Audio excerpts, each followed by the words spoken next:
Conclusion में पहुंच गया है कि किस धड़े को रिकॉग्नाइज किया जाता है, किसको सिंबल मिलता है। उन्होंने कहा कि इससे उनको कोई चिंता नहीं है क्योंकि ज्यादातर लोग पार्टी के उनके साथ जुड़े हुए हैं।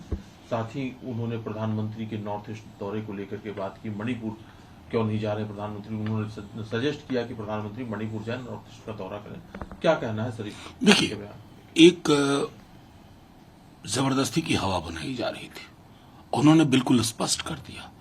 अगर आपको स्मरण हो तो मैंने पहले भी कहा था और आज भी दोहरा रहा हूं, सांसद कोई ले जाए, विधायक कोई ले जाए, जैसे उद्धव जी की पार्टी उनके पीछे खड़ी है, उसी प्रकार शरद पवार साहब जी की पार्टी उनके पीछे खड़ी हुई है। लोग लाख किंतु परंतु करके न्यूज प्लांट करवाते रहें, सच तो यही है कि उनके राजनीति का नेचुरल अलाइनमेंट बीजेपी के साथ है ही नहीं, और इस बात की उन्होंने कल पुष्टि कर दी। सर, उनके बयान के साथ मैं संजय राउत का बयान जोड़ना चाहूंगा, जिन्होंने जिस तरह से आपने तस्दीक की, उन्होंने भी तस्दीक करते हुए कहा है कि आज इलेक्शन कमीशन हो या दूसरी सेंट्रल एजेंसीज है, वो सेंट्रल गवर्नमेंट के इशारे पर काम कर रही हैं, और उन्होंने यहां तक कहा है कि ईडी तय कर रही है कि किसको कब कौन सी पार्टी ज्वाइन करना है और किसको कौन सा मिनिस्ट्रियल बर्थ मिलेगा। नहीं, मैं तो सीधे बता रहा हूं, ईडी दो व्यक्ति जो सरकार के सबसे महत्वपूर्ण है, उनके इशारे पे काम नहीं कर रही है। इशारा देने की भी जरूरत नहीं है, एक पूरी फहरिस्त दे दी गई है पहले से।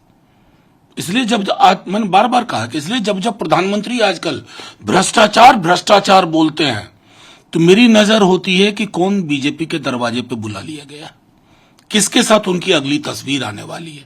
फूलमाला पहनते, पहनाते, गुलदस्ता देते, लेते। ये तो भ्रष्टाचार की लड़ाई में प्रधानमंत्री जी ने अपने को पूरी तरह एक्सपोज कर लिया है। सर, नॉर्थ ईस्ट ने जो एक आरोप लगाया है, चूंकि राहुल गांधी ने कहा था कि आप अगर वहां पर सेना भेजते मणिपुर में तो 2 दिन में स्थिति कंट्रोल में आ जाती। बीजेपी कहती है, राजेश पायलट को लेकर के उन्होंने आरोप लगाया कि 1966 में मिजोरम में अपने ही लोगों पर एयरफोर्स से बॉम्बिंग कराई गई थी।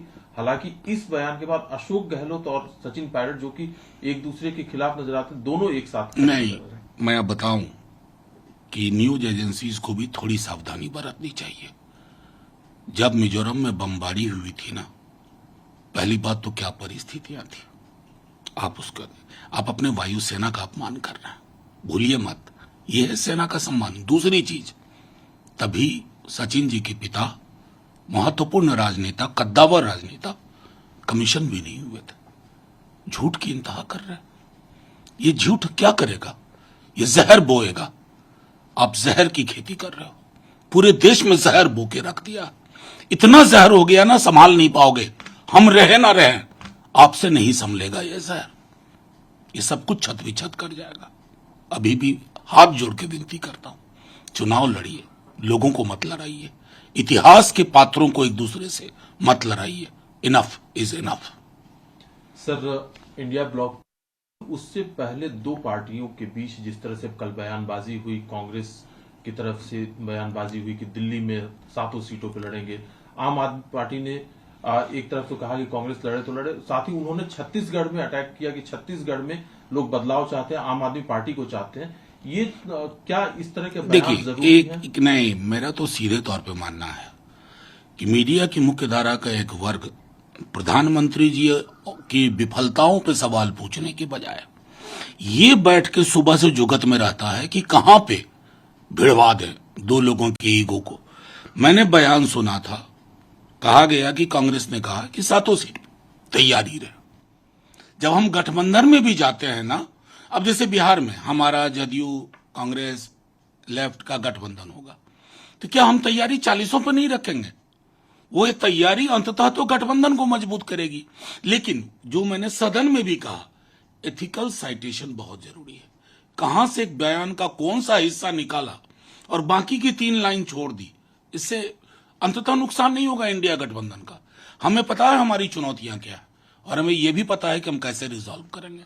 हां, मीडिया के एक वर्ग को 24 घंटे के लिए एक मसाला मिलता है, शाम में 2-4 डिबेट होती है, कुछ लोगों को उसमें मजा आ जाता है और गुड नाइट कह करके सो जाते हैं। सर, राहुल गांधी की सजा पुष्टि हुआ, डिफेंस कमेटी जो है पार्लियामेंट की स्टैंडिंग कमेटी, उसमें उनको नॉमिनेट किया गया है।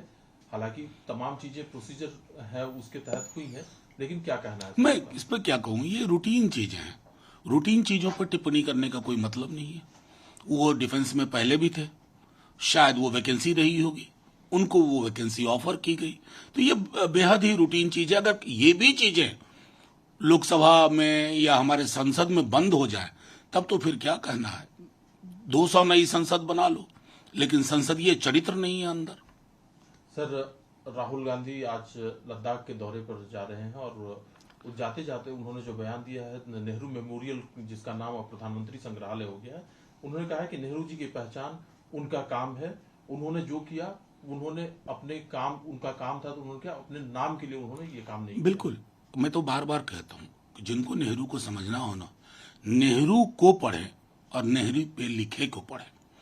वो आवाज था उस प्रधानमंत्री का, जहां पार्टीशन के बाद जो हताश लोग आते थे ना, वो मिलते थे। बाकी प्रधानमंत्रियों का वो आवाज नहीं था। लेकिन हमारे प्रधानमंत्री जी के साथ है कि वो नेहरू के जैसे कपड़े ढंग पहनने की कोशिश करते हैं, लेकिन नेहरू वाला एक विशाल हृदय नहीं हो पाता है, तो वो एहसासे कमतरी के भी शिकार है। सर, असम में राष्ट्रपति जी ने डिलिमिटेशन के भी बीजेपी और कांग्रेस सामने सामने है। एआईयूडीएफ भी कांग्रेस के साथ खड़ा है। आरोप ये लगाया जा रहा है कि उन एरियाज में डिलिमिटेशन किया जा रहा है जो कि विपक्ष जहां पर ज्यादा मजबूत है, विपक्ष देखिए, संकट है। इस आरोप प्रत्यारोप के पड़े जाकर के मैं एक बात कहता हूं, लाख डिलिमिटेशन कर लो ना अपने हिसाब से, जनता जब जागती है ना, उखाड़ फेंकती है। कोई हो, बड़े बड़े लोगों को हमने जमीन में मिटते देखा, समकालीन लोग तो उतने बड़े भी नहीं है।